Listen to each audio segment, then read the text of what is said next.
Hi everyone, my name is Daud, and today I want to tell you one of the most influential black figure in history, Malcolm X. Malcolm X was a civil rights crusader, black nationalist, and Muslim minister. He was born May 19, 1925, as Malcolm Little. Malcolm's father was a Baptist preacher and outspoken supporter of black activists. As a result, Malcolm was frequently terrorized by white supremacist groups. Despite his family attempts to avoid harassment, young Malcolm felt the trauma when his father was killed under mysterious circumstances.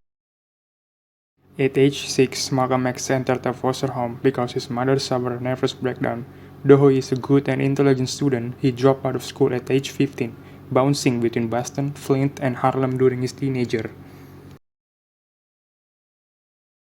He started dealing drugs and earned the nickname Detroit Red.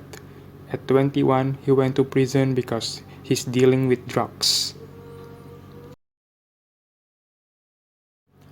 It was in jail that Malcolm X first encountered the teaching of Elijah Muhammad, head of the last foundation of Islam, a black nationalist group that identified white people as the devil. Malcolm was released from prison after serving for 6 years and went to become the minister of Mosque Number 7 in Harlem. In 1938, Malcolm married Betty Shabazz, with whom he would have 6 kids.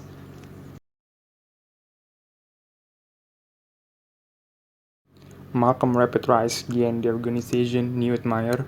The White Republic caught a glimpse of his movement power in 1957 when Malcolm organized hundreds of black Muslims in Harlem to ensure the safety of Hinton Johnson, a hospitalized victim of police violence.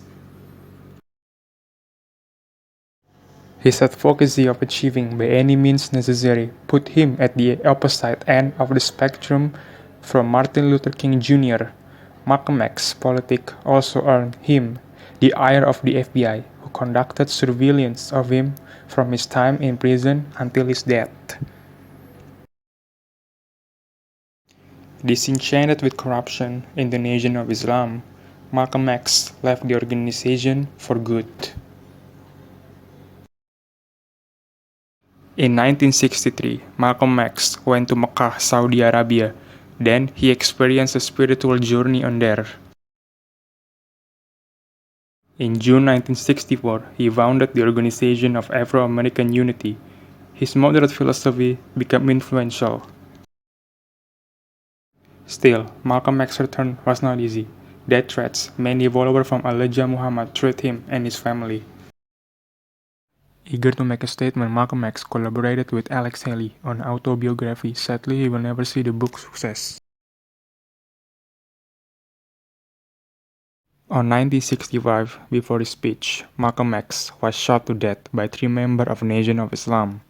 While Malcolm's journey was cut tragically short, his spirit and words continue to inspire the next generation. He remained one of the most influential figures in American history.